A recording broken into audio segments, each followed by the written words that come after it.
అనగనగా ఒక ఊరు అనుకోకుండా ఒకనాడు కలిసారే పసివాళ్ళు స్నేహంగా.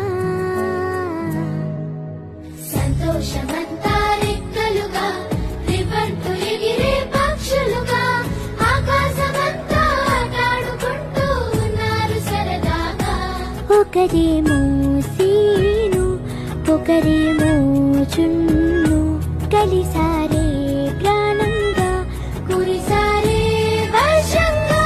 పాటేమో సీను ఆటేమో చున్ను ఒకటై ఎదిగారే మధురంగా.